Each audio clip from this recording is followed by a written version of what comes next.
Welcome, everybody. My name is Matt Brown. I'm the interim dean of the College of Hospitality, Retail, and Sport Management. It's my pleasure to welcome you all to this homecoming event, this legendary leaders event. I've had the privilege of working with every single one of these people on this panel. It's a great group of people. Enjoyed working with all of them. Two of them hired me, so I have to thank Pat Moody and Tom Regan for the job in 2005. Otherwise, I wouldn't be introducing you all right now. So thank you so much. And then Frank Roach was my department chair for a while. So Frank, thanks for not firing me along the way, I guess. I don't think I have that. So anyway, I'm going to turn it over to Tina Weaver, our Director of Alumni Relations, and she will introduce and start moderating the panel. So Tina, thank you. Yes, thank you, Dr. Brown. Yeah, I made sure to invite all the people that hired us. You know, Dr. Moody hired me off the street a long time ago too. So that was a number one call. I do thank you for the welcome, Dr. Brown, and excited to have you as our dean. For those of you on the call that haven't heard that, Dr. Brown is our new interim dean, so we're excited to have him. I know how much you value and appreciate alumni, and I know how much you value and appreciate the contributions of this panel. So happy homecoming week to everybody. Again, I'm Tina Weaver, the Director of Alumni External Relations, and I do have the honor and privilege of moderating our panel of legends tonight. I can assure you that each one of them could host a separate meeting and keep you engaged for hours. But with tonight's format, we'll have to limit the responses to make sure we hear from everyone. Once we ask the prepared questions, we'll ask the questions that came in with registration. And you can also submit questions via the chat feature, but know that in order to keep us on track, we'll have to hold them till the end of our prepared questions. We do want to let everyone know that we're recording the meeting today, and we're going to be turning on mute just so we can avoid any kind of external noises, and be able to hear our presenters. If I did formal introduction of each panelist, that would probably take the entire time as well. I think most of the people on the call probably know most of the people, but when I'll ask the panelists that when they introduce themselves, when I ask the question, that they also introduce themselves and tell you the time that they were here. And just to give you some context to their responses. So to kick it off, I'm going to start with our panelist, Dr. Don Stowe. Dr. Stowe, when you retired, you were the associate dean, but you started working with the college a long time ago. And when former Dean Sid Varney brought you in to teach and probably to carry out other things that he just wanted you to do. During that time, you watched the college grow from offering two-year degree programs to bachelor's and master's programs. Can you take us back to start our panel, a little bit back to our roots, and share a little bit about how our two-year programs evolved into four-year programs? Yeah, thank you. I appreciate that metaphor of roots because I think it's really apt in a conversation like this. I believe, with the possible exception of Cathy, I remember when each person on the panel was hired, and Cathy was always kind of a person who was between and among, I think, because you were over at the faculty house and with us at the same time, I believe, even as you were merging into the college. So I started in 1976, and my primary job at that time, other than keeping Dean Varney out of trouble with the legislature, was to recruit. And as many people know, and many people don't know, we were exclusively a two-year college at that time. And I want to mention some names of programs we had. And I might have butchered a couple, but we had what we called a retail management program that had a fashion emphasis. We had what I think we called hotel, restaurant, and tourism administration, with an alternative emphasis in institutional administration. They weren't entirely coordinated at that time. I would say that back at that time, two other legends who aren't here today, Mel Barrington and Ed Kuhn, held that program up from the roots, and we used to call it the Mel and Ed program. We had a secretarial science program, believe it or not, that eventually, in one way or the other, brought Pat Moody to the college, and then she vertically extended that in so many ways. And now I understand, excuse me, that it resides almost, if not exclusively, in the College of Engineering at USC. But you might not know that also in our two-year programs at that time, we had a two-year degree in nursing that led to an RN degree. We had a two-year degree in criminal justice. We had a very unusual group of people who were called the core faculty, who primarily taught liberal arts courses. Some of you'll recall names like Churchill Curtis, Harry Miller, and so forth, Ken Davis, who populated that group of people. Those were all 2-year programs. There was at that time one bachelor's program that was called the Bachelor of General Studies that grew up in the early 70s during that post-Vietnam call for relevance era, if you will. And of course, that too is its own story in terms of its growth and change over the years. I would say that 2 programs that currently exist at USC probably grew out of the BGS, the Media Arts program over in liberal arts, and the Criminal Justice program, which now stands on its own, probably originated through the BGS. At that time, there was no sport administration program at that time. And as many of you know, sport administration later became one of the eminent programs of the college, but also for many years led in terms of freshman recruitment and enrollment. Parallel to that, just to give you a little context, the university had a 2-year system. We were 2-year programs on a 4-year campus, and that was a hot button political issue with people like the CHE and certain people, but not others. But at the same time, there was a vibrant 2-year system. USC at Conway, which is now its own institution standing alone, was a 2-year campus. Florence, which is now Francis Marion, was a 2-year campus. Aiken was a 2-year campus. Beaufort was, and they've all become 4-year and somewhat quasi-independent or completely independent of the USC system. And we still have Salkehatchie, Lancaster, Union, and Sumter now under the guise of what they call the Palmetto College, which we used to actually run quite independent of anybody for many years through the BAIS program. Tina, I know that I'm probably close to the end of my 4 minutes, so I'll stop there and try to entertain questions later. Yes, and also, I wanted to make the point that, the reason why we started with you giving kind of the foundation is because a lot of people don't realize that, the college was highly regarded in terms of, the place where innovation took place and then things grew. And so we're fast forwarding a little bit. This isn't intended to be completely in chronological order, but wanted to at least give some foundational context. So Dr. Moody, a huge jump forward, I guess. We were the College of Applied Professional Sciences and the College of Applied Professions. And then in 2000, we became the College of HRSM. Can you tell us a little bit about how and why the college name was changed, and also share a little bit of the story about taking President Sorensen and Provost Becker to China? Okay, I hope you can understand me. I'm very hoarse, but I'm very honored also to be in this group of esteemed colleagues, and I hold them in very high esteem. They're some of the very best we have, and I'm very proud of all our faculty members and staff, and especially proud of Matt. Tom would agree with me, I'm sure, Matt. We made a good hire in 2005, and we're very proud of you. The name change, we were looking for a name that reflected our programs, and applied professions, applied professional sciences just didn't do it. And we wanted to represent our businesses. And so we started looking around for a name that represented our college with our industries.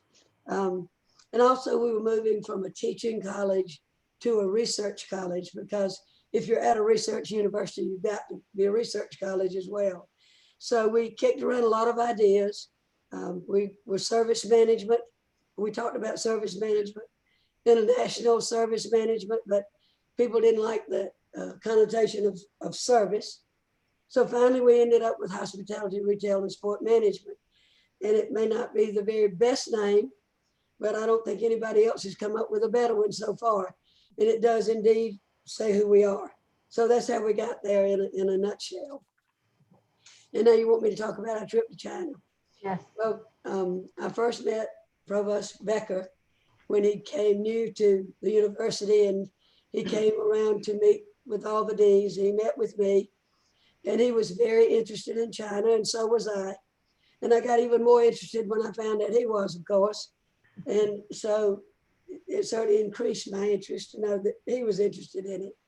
It's better to get along with the provost than it is to fight him, because he holds all the strings. There's no doubt about that. But so when we went on our first trip to China, and we signed agreements with several major universities, We met with some top level government people in Beijing. We bought pearls in Shanghai, which was one of my favorite parts of the trip. Peter Carlin and Robert Lee negotiated for me. The provost hired the head of the China Institute from the University of Minnesota to go with us as our interpreter. And after we got there, Pete Carlin and Robert Lee, both of whom spoke fluent Mandarin, ended up interpreting more than our hired interpreter did. They were outstanding. And later, we went back, and this time we took the president and the provost. And it's very unusual to get the president and the provost to travel with us. And I think they really want to go to China. So it was a good opportunity for our faculty members. I know Frank Roach went on that trip. I remember Matt Brown was on that trip, and some others who are not with us anymore. But they were able to mix and mingle with the president and the provost. The International Hospitality Research Center emerged out of these trips, and Rich Harrell and Robert Lee did a great job, or have done a great job with that center, and got some major grants. And so I think that's enough, Tina, for what you asked me to do. Yes, ma'am. And I think, in our conversation, I had conversations in preparation for this, that was a pivotal moment in terms of our involvement in international education and travel, and also I think kind of put us on the radar of the leadership at the university. Is that appropriate? Led to our international field studies, which I think is a wonderful thing our college does. A great education for our students. Thank you. Dr. Regan, you've been part of the sport program. First, I want to just say thank you. I know you've traveled today, and I want to thank you for taking the time to be able to still be with us, even though you've had a kind of a difficult day. You've been part of the sport program almost since inception. Can you share a little bit about the early days of the Department of Sport Administration and how your vision for the program back in the early 90s came to life in our now nationally and internationally ranked program? Yeah, first of all, happy homecoming, everybody. It's not the way we should celebrate homecoming, but what the hell, I guess is what we're doing. Started out in Columbia this morning, a nice, beautiful day. It's 37 here in Billings, Montana, and it snowed this morning. So hopefully for the funeral, it won't be snowing tomorrow. So hoping for no snow, because I did bring my coat. And I do remember, now I know why I live in South Carolina. The other thing is how did we start? Dr. Lewis started this program, and Dr. Graham. And when I came in 1991, there was 3 of us. And then there was, I had a closet. I had a closet. Dean Moody had this big office, and everybody else had these big offices. Stowe had this big office. Shit, I had a closet. So I sit in this closet, and I walk. Dr. Lewis wouldn't even show it to me when I interviewed because he was embarrassed I was going to sit in the closet. But from those days, now we had, I think it was 141 students then. And now we have, 1,300 undergraduates, 70 grad students, and a PhD program.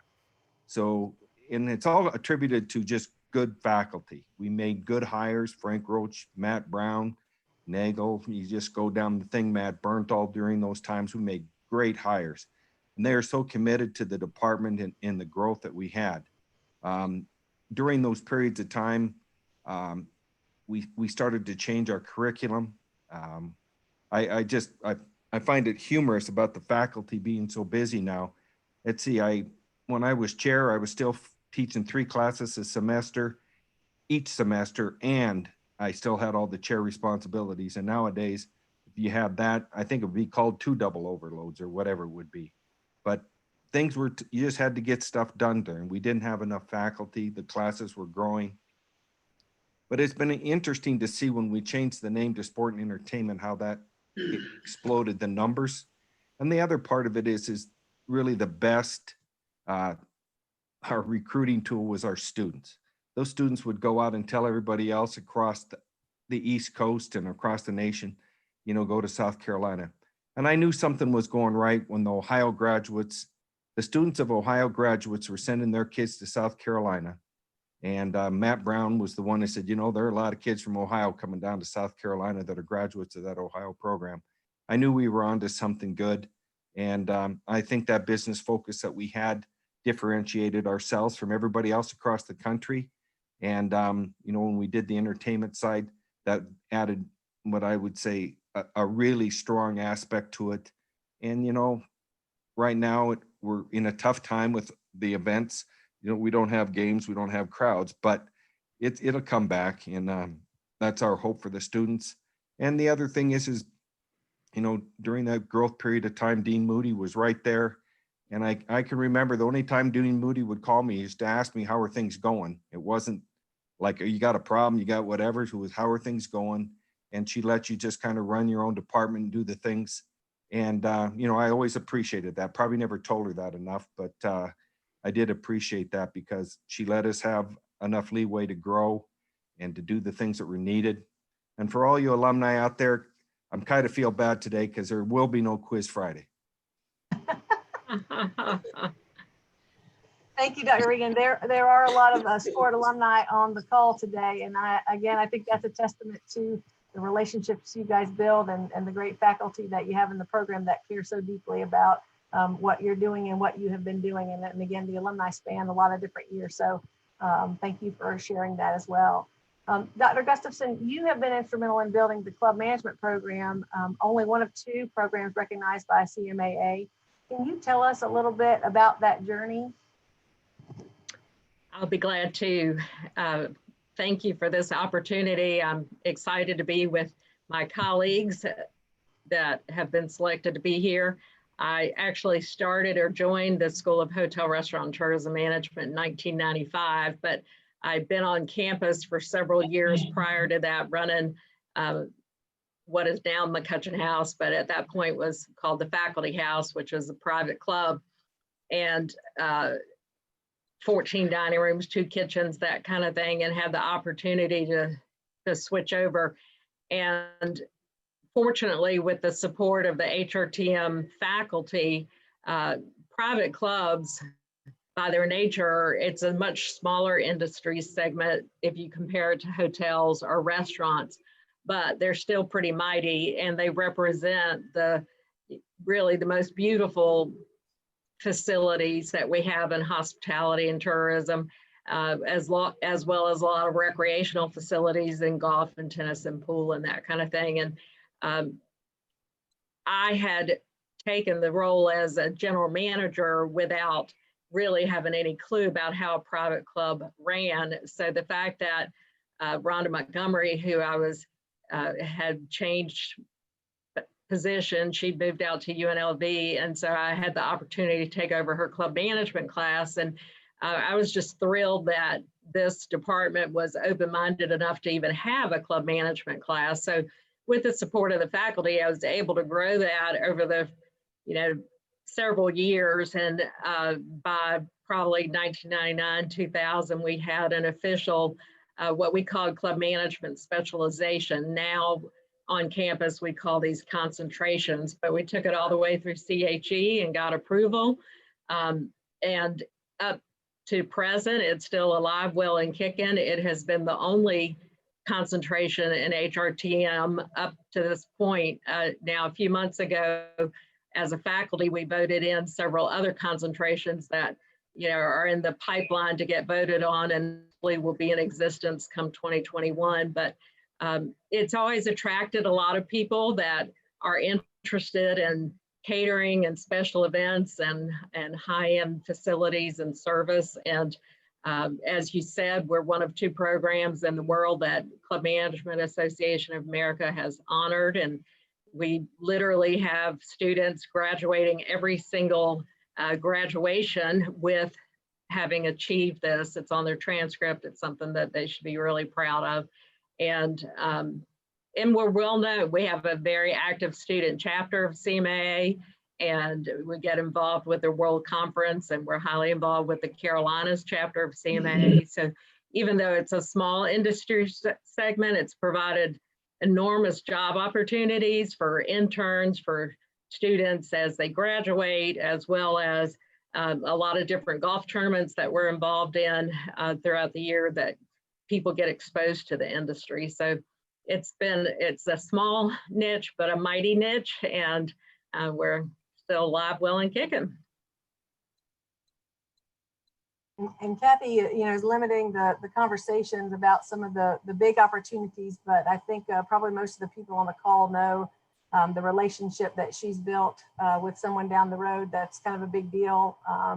And I think that has certainly opened up a lot of doors for all of our alumni. I've been at a number of lunches and recruitment where I've heard students from each one of the programs say, I came here because of the opportunity to work in that first class experience. So yeah, Cathy, that reach is huge, and we're all very grateful for that development that you have created, that relationship. Dr. Partlow, I know you were instrumental in the development of the HRTM Masters, and you did point out that Cathy Gustafson actually was the very first HRTM Master's degree recipient. Just a little trivia to involve today. And I know you've worked with and led the PhD program in the HRTM program as well. Can you tell us a little bit about your work on that? Yeah, thanks, Tina. The master's program in HRTM actually was approved back in 1990, just before I got hired. So I was hired to be the first director, and Cathy Gustafson, as you mentioned, was our first graduate. And we started out pretty much just focusing on the fact that our industry needed people with advanced degrees for some positions. There were consulting positions, there were higher level management positions, and there were a lot of instructor positions that were opening up in small schools and other universities around the country. And the program grew throughout the 90s. Then in the early 2000s, we saw a need for developing a doctoral program. Hospitality tourism education was growing quite rapidly, and there was a need for faculty who had not only the educational skills, but the research abilities. And when I was chair of the school throughout the late 2000s, we were able to put a proposal together and get that approved for the doctoral program. And I think we had our first graduate in 2011. Carol Sox was one of the first graduates. I don't know if she was the first, but the program's been turning out graduates for almost 10 years, and they've been going to great places. We've got graduates at Florida State, Central Florida, University of Kentucky, University of Memphis has a really nice program. We got a graduate there. We're graduating about 2 or 3 students a year. We're at full capacity with PhD, and it's really helped to advance the body of knowledge in hospitality, tourism, education, and make us all better teachers beside that. Thank you, Charlie. I might add here too, just a little plug for our faculty and programs, but for those of you who haven't been connected in recent years, we do have master's programs in all of our programs, all of the departments, and also PhD in sport and hospitality, as well as master's. So if you're looking to continue your education, reach out to us later. Clearly, there's some tremendous faculty teaching in those programs. Thank you, Dr. Partlow. Hi, Frank. We're all also happy to see you today. I know that there's this burning question of how does a professional with all these years experience in the entertainment business and the venue business end up in South Carolina teaching in the sport and entertainment program. So Frank, can you tell us? I mean, I know a lot of us know you've known you for a long time, and they may not know the story. Do you mind sharing? God, I hope I can remember it. Tom, you can jump in here anywhere along the way. But really, and I would say, first of all, a big thanks to Dean Moody and Dr. Regan for taking a chance on somebody with absolutely no academic experience whatsoever. And I think I was welcomed in, and that's not always the case. Especially in a research university with someone that doesn't have a doctorate. And so I appreciate what both of you really did to make my time there enjoyable and hopefully meaningful. It was sort of interesting. I almost finagled my way in as best I remember it. I had really decided that I was just I was burnt out doing what I was doing, tired of doing it, and trying to evaluate what I wanted to do with the rest of my life, and came to the conclusion that maybe teaching at the collegiate level might be fun, but I had no idea really what that meant. And I'll say for the students on here, it's really pretty interesting. I went through the same process you did. I was living in Houston, Texas at the time. I had been in the state of South Carolina once. I had never been to Columbia, South Carolina. And I didn't just want to go teach anywhere. If you know me and the way I do things, if I'm going to do it, I'm going to do it right. So I sat down and picked out and said, okay, the right place to go is the University of South Carolina, because that program has got their head on straight. They understand what they're doing. They're going to make contributions to the industry, which is something that I was clearly interested in. And I picked up the phone, called my friend John Bolin, who was an adjunct faculty member at the time and had been the director of the Carolina Coliseum. I said, John, I think I want to come teach there. Am I crazy to think I can do that? He said, no, you're not crazy to think. If you knew John, he goes, now you might be crazy to actually come do it, but you wouldn't be crazy. And he says, I'm having lunch with the department chair tomorrow. Let me talk to him. So I think he and Dr. Regan were having lunch together the next day. And as part of that, I managed to get myself invited to speak at the ICSEB that fall. I finagled an invitation, which was sort of my audition, was the way I saw it. I remember Dean Moody was in that little theater area over there in the State Museum, and Dr. Regan. Don, I don't remember if you were there or not, maybe, and wasn't. So anyway, and I talked to Dr. Regan briefly afterwards, and eventually he managed to get a position approved. I came in to interview, scared to death because I had really no idea what the hell I was doing. And that's kind of how I got there. I don't know, Tom may have more to add to that. But. I was in a hallway and Frank walks up to me and I did not know who he was. And he started, and I believe the line was, you don't really know me very well, but I'm going to work for you. And I was like, that cocky sumbitch. I said, you got to be kidding me.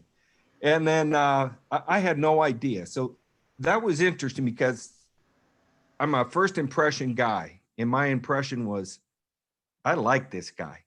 But I didn't know anything about him. And I remember that night we went through our social thing and I went back to my office. I called Janet and said, I'm not coming home for a while. I went back to my office and I looked up Frank Roach. And I looked in his background and I looked in his back and everything about him. And I was saying, and the thing about it is what he said is that he did his homework. He knew about our department. He knew about the entertainment side and the practical aspects of what we've done. And he knew about some of the students that have been out there. And my first impression was like, damn, this is good. And that was the time when Craig Kelly and Frank Roach were coming in. And we actually hit a home run right there. And it's one of those things in your career when you look back, fortunate, but what a great faculty member. And the thing about Frank Roach, Frank Roach would take whatever amount of time it was to talk to you and never blew anybody off. And that door was open. And you don't see faculty members like that all the time. And we have quite a few of them.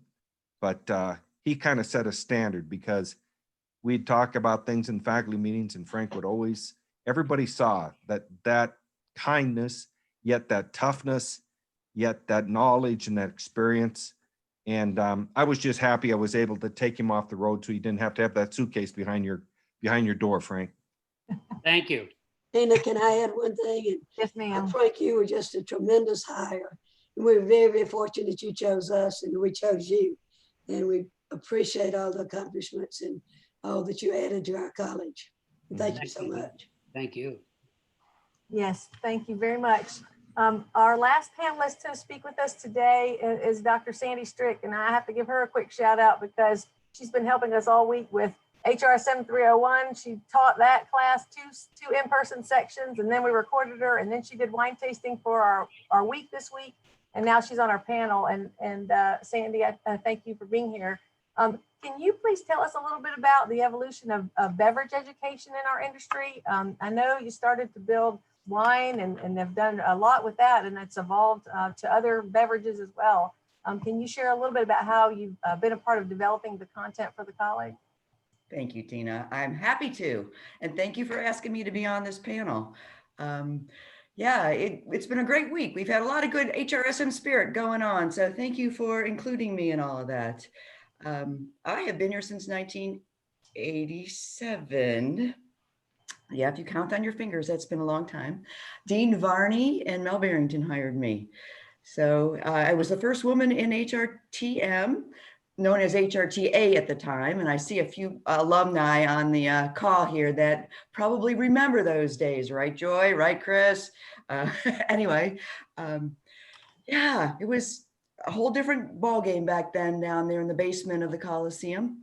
And certainly way different than it is now up on the 6th floor of the closed HIP building. So those of you that haven't been to see us when they open campus back up, you need to come see our new digs. Anyway, when I got here, Tom Van Dyke, maybe a name some people remember, was teaching the beverage class. And so that was one that he owned. I had been teaching it at Purdue, but when I came here, it was his class. But when he moved on to go to Indiana University, Pennsylvania, UIPUI, which is Indiana University of Pennsylvania or something like that, the class became mine. So since then, I have been teaching the wine and spirits class, the introductory class to wine, spirits, beer, tea, coffee, you know, all the above. And then about 12 years ago, we had the great opportunity to add an advanced wine class. And then the good thing about that class was that we got to add the master sommeliers as a component of the class. So each year since then, and we're hoping this year, Dr. Brown just told me we can have people on campus this spring. So hopefully we will not go without 1 year. The master somms come and do a weekend workshop for the students. And at the end of that, they take a test. And if they pass, they get their introductory level master sommelier. And that has really taken students far. Many students have gone on to achieve higher levels of sommelier certification. There's 4 levels total, but many students have used that as a springboard for great jobs in the industry. And to kind of connect on to what Cathy was talking about with clubs, several students are in clubs doing, you know, floor sommelier and some pretty cool jobs from them. We're lucky that Breakthrough Beverage partnered with us on all that because they supply the wines for the weekend, and that makes it very affordable for the students. And we're lucky to have Breakthrough as well as many industry partners, you know, help us along the way. And then about 5 years ago, we added a craft beer class. And so that's, you know, in following the industry trends, been a fun one. We don't teach that nearly often enough, but Chef Lybrand is going to take that one on. So excited to have him on board teaching some beverage classes. We added, believe it or not, an online beverage class where students do not need to be 21. Because of course, one of my big, you know, cogs is that students have to be 21 to take the class. And then by the time they take that, they can't really take the advanced class if they don't have all of their electives lined up. So we added this online class and the students get actually a certificate as a beverage management specialist if they take that class. So we've added several classes along the way since those early days. We're getting ready to add a beverage management class, which is totally about management. And that's going to help us work on an emphasis in beverage management for students that really want to, as a profession, take on the beverage industry. I'm excited for them because there's lots of great jobs out there to be had if they're comfortable in that arena. We have gone on Banffy trips to Italy, and that has been stupendous for the students and their professor as well. Speaking to Dean Moody and her international travel, we've taken students to, you know, vineyards in France and vineyards all over Italy and Chile. And so it's been, the international piece has certainly added much to the component of beverage, that's for sure. And finally, about 15 years ago, to the credit of Carl Boger, who was our department head at one time, he said, you know, you really need to add a component that the community can get involved with. And so we added the Wine and Beverage Institute. And we still run that, and it's about once a month when people are allowed on campus. On a Tuesday night, we're going to have a beverage class, and they're going to learn something, like Charlie had mentioned, the bourbon tasting, or we do a themed. We'll do Italian night, or we'll do fall harvest, or we'll do sparklers, or whatever that might be. And the community gets to get involved with us. They love the McCutcheon House, as you might imagine.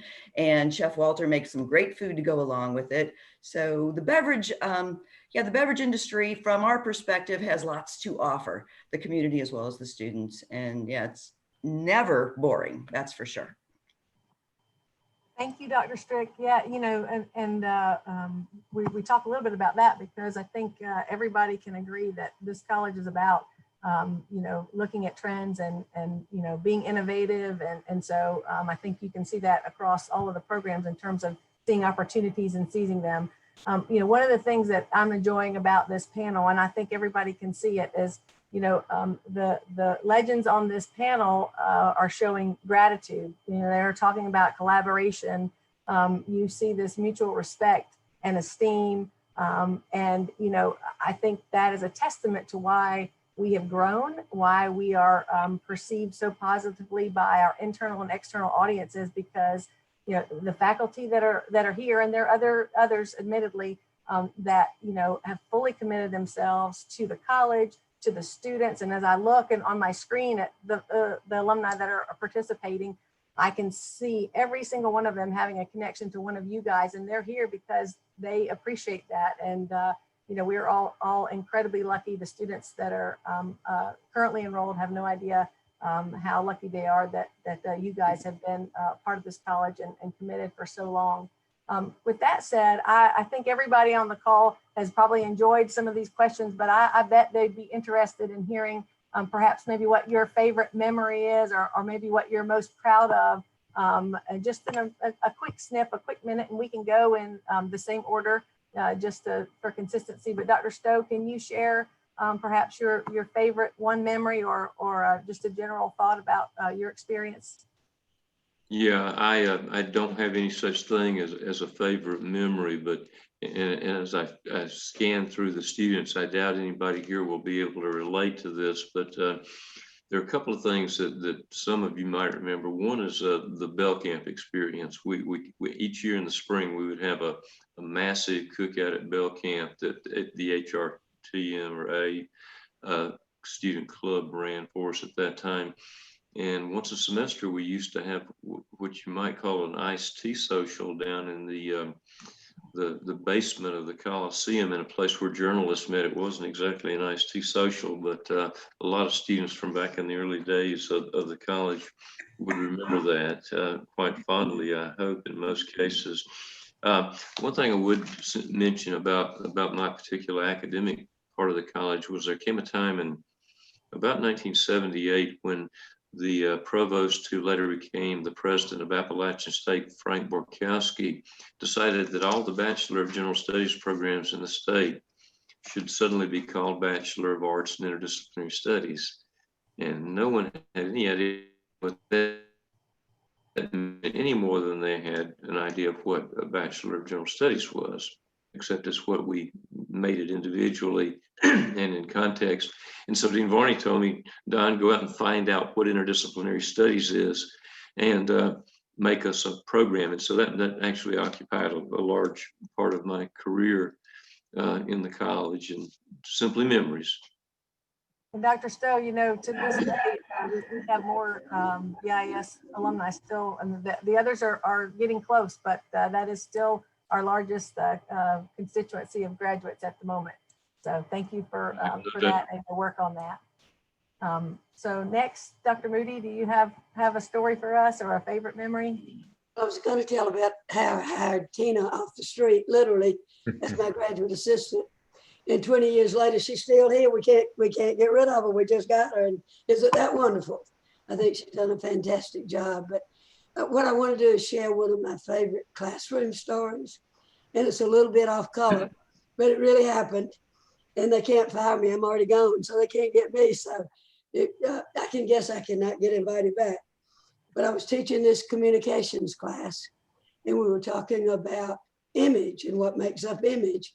And this particular day, we're talking about exterior, that people don't know who you are. They just know what they see, what you wear and how you walk and how you talk. And off the top of my head, I said, and what you drive. And at the time I drove a red Corvette, which most of the students did not know. And I said, let's just assume we've got this middle-aged woman, which I was, to be middle-aged again. And I said, imagine you've got this middle-aged woman and she's in a brand new Cadillac and the windows are tinted and you can't see her, you don't know anything about her. What do you think about her? And they said, oh, well, she's married to a rich man. She doesn't work. She just works out in the community. And I said, okay, you've got this woman, same woman, different, same age, and she's driving a Jeep Grand Cherokee. No, well, she's divorced and she's an adventurer and she likes outdoors.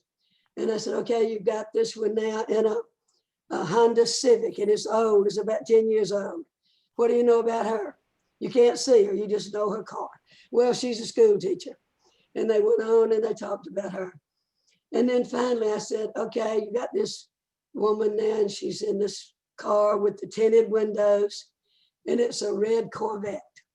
And from the back of the room, this boy said, she's a hoe.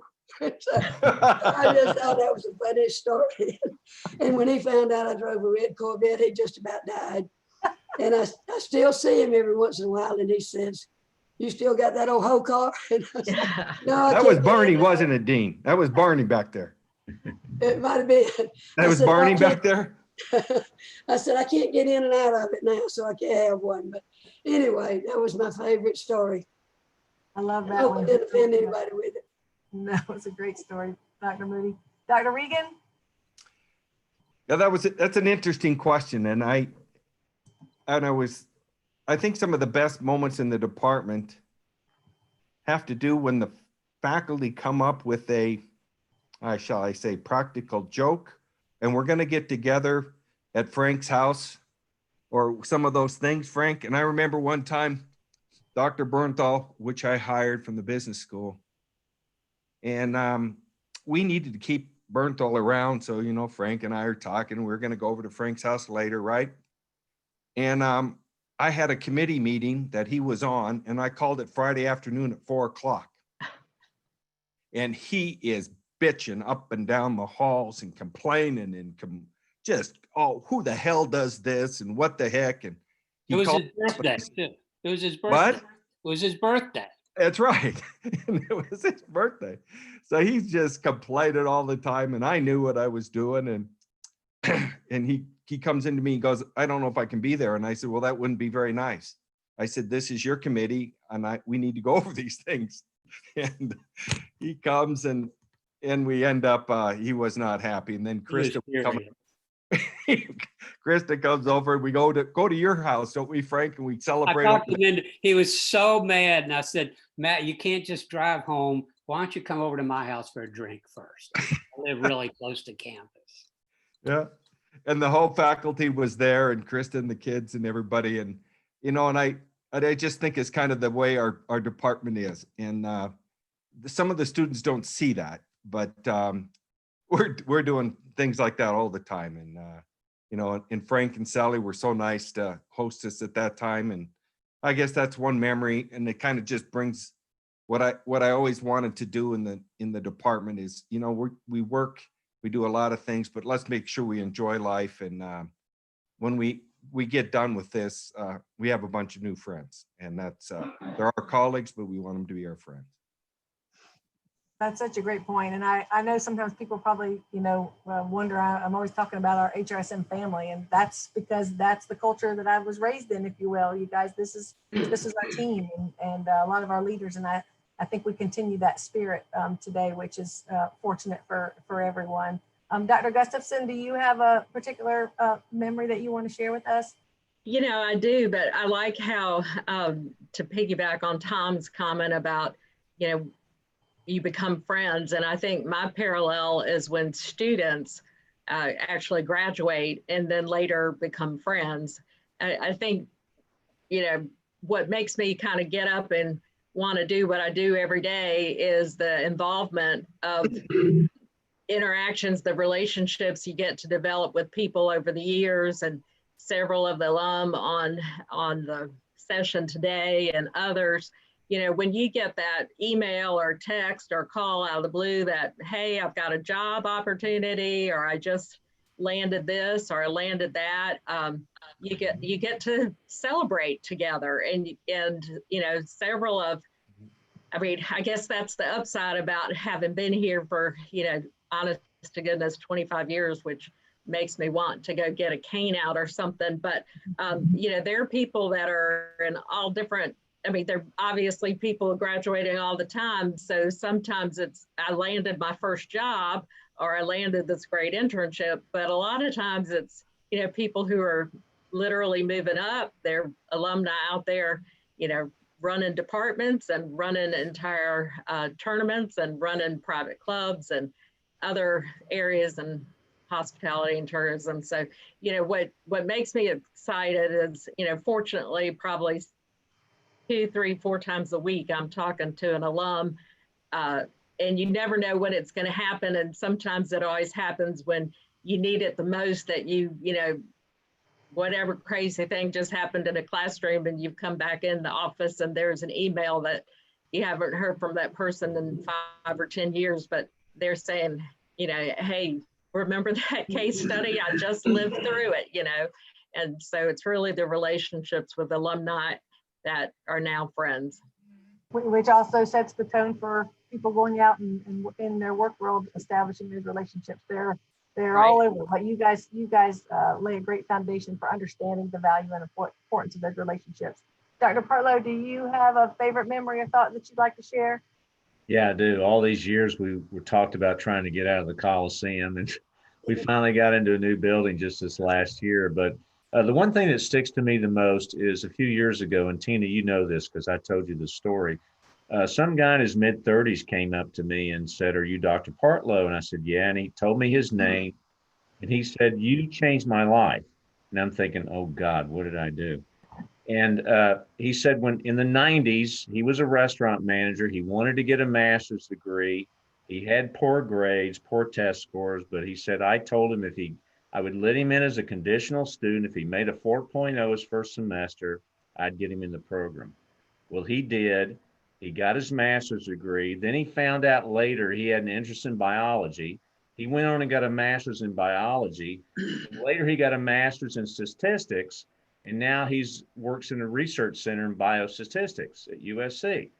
But he said that I never would have gone for any of that if you hadn't given me the motivation, because I knew I could get a master's degree in your field. So I guess the thing that sticks out is you never know what impact your encouragement or help might have for someone. We've all over the years probably impacted thousands of lives. Some of them we don't even know because we don't hear from them again, but it's nice to hear from those that we do impact. That's a great example. And I know everybody is sitting there thinking of the number of stories you've had like that. And yeah, it's a great feeling. Professor Roach, do you have a story you'd like to share? Yeah, I'd say first, just to echo what Dr. Gustafson, Dr. Partlow said. I think you know, best memory, and it's not a memory because it's ongoing, is the success that our graduates have had. I still take great pride in that. Probably the one thing, and I was thinking when you said this, I'm going, oh God, I can't narrow this down to one, but something I certainly won't ever forget, and it's already come up in some ways a couple of times among other panelists, is I think I'm correct in that in 2007, I think I did the first international study trip. My wife and I took 22 students to Australia for 17 days. There was nothing to go by. We made it all up ourselves. We did all the travel plans. We booked all the hotels. The money we kind of had, I didn't, you know, that's one thing about not being an academic. I didn't know there was a damn office on campus that you could go to that did that kind of stuff. And we just pulled all that together ourselves. And I would say that that group of students that made that trip still is pretty much in touch with each other.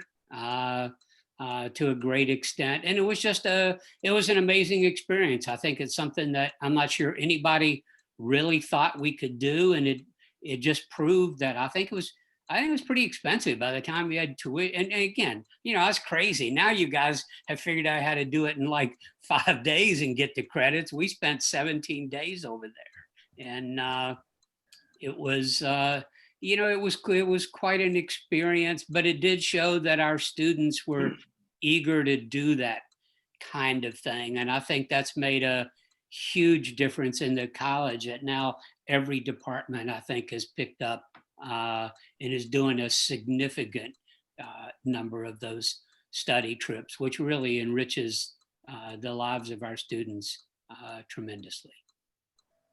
Indeed, and I know that it's life-changing, and there's several of the alumni that are on the call tonight that I know have studied internationally, and I'm sure they can agree Actually, with that. we have one that was on that very trip.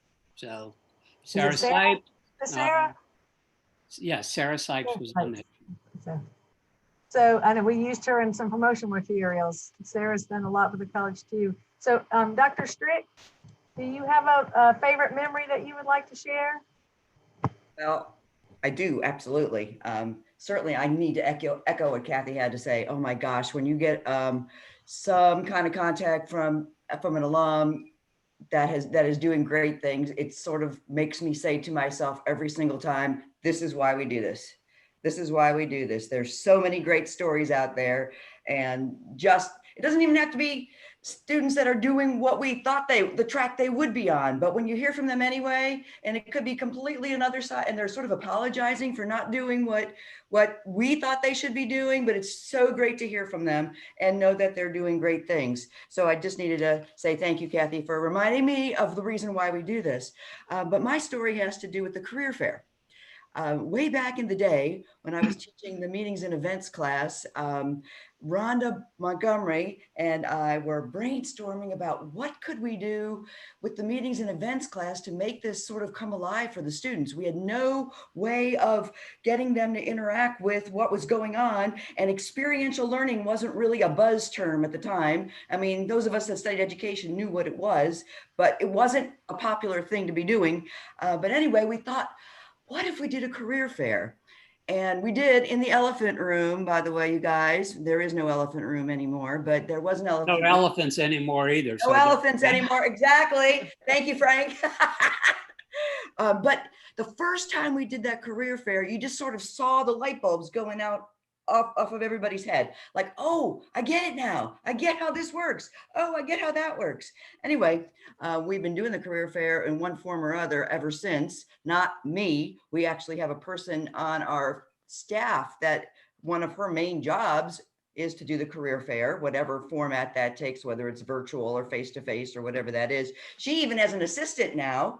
And so for me, the thought that it came from, you know, kind of a brainstorming session all the way to where it is now seems to sort of remind me that there are lots of good hands-on experiences that are very useful for students and other people. Awesome, thank you. Yeah, that has been a very important piece of our programming here in the college, because we all want our students to get jobs, and you guys have talked about that.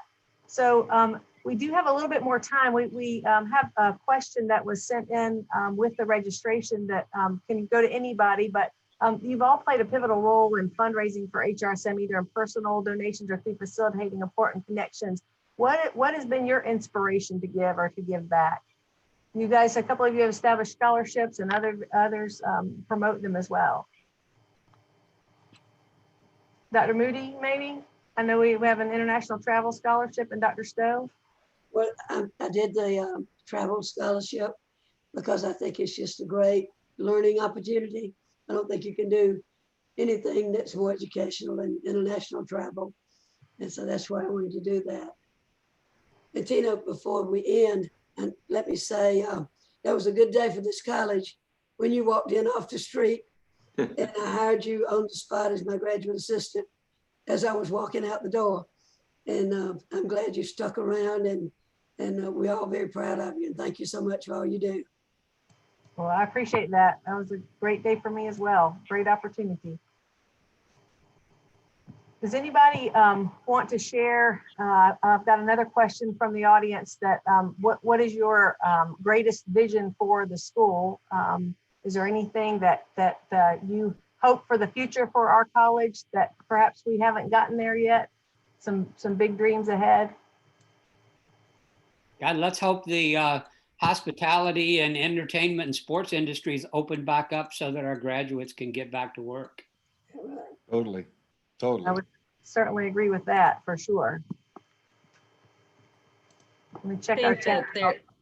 I think there's so much pent up demand that, you know, obviously it may not happen this month or next month, but I'm hoping 2021 we're hitting the ground running, if not before 2021, and you know, the strong survive. So I think that it's tragic. Obviously, we're seeing some restaurants, you know, the profit margin is so narrow to begin with. It's some of them aren't going to make it, but I'm very optimistic that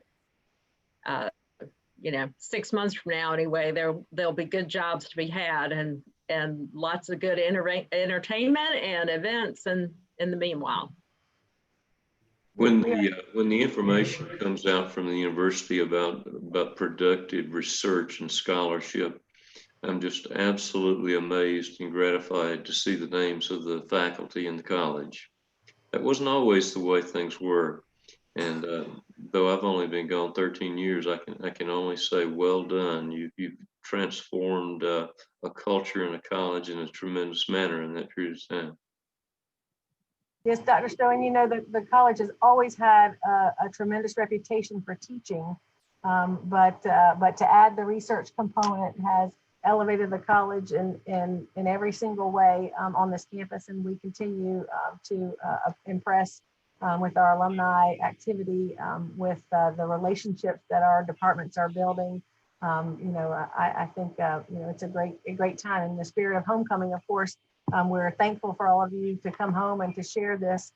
We are close to the end of our time, and I know there's so many people that would love to just take this offline, have a beer with you, Dr. Regan, you know, hang out and talk about the olden days with everybody on here. I hope that you guys will reach out to these esteemed faculty members, the alumni that are on here. If you haven't told them lately how much you appreciate them, take the time to do that. I think I've heard from more than one of these panelists over my years that handwritten thank you note or that call. Dr. Regan just said it, you know, that connection. Frank, I know you've got alumni who are having children now that you're engaging with. And I think, again, I can't say enough how special it makes this college because of the way people care about one another. And that's really fundamentally how you develop relationships and even do business. But I think our time is close to being over. I knew it would go fast. I'm super sad about that, but we're going to do this again now that we have this and are feeling more comfortable in this technology. We do want to thank our legendary panelists. Cathy, I know you didn't love that word, but I can think of a lot of other words like awesome, incredible, inspirational, motivational, you know, you guys. And I also want to thank the alumni and friends who joined us tonight and took the time to be here. We hope you'll all join us tomorrow on Facebook at 6 tomorrow for our final homecoming activity, Grilling with Gamecocks. I also want to remind you there are ways to support the Alumni Society, including sponsorships, and we have a very small online auction that's currently underway right now. Savannah is going to put the link to Homecoming Week, so you can access all of that information in the chat if you want to check it out if you haven't already. You know, we're setting our sights on Homecoming 2021 at the McCutcheon House. So, you know, once we get all that lined up, we want you to get that on your calendar. And I'm sure all of these leaders here on the call will come and join us. And I hope that you guys all will too. You know, we hope you have a great night and go Gamecocks.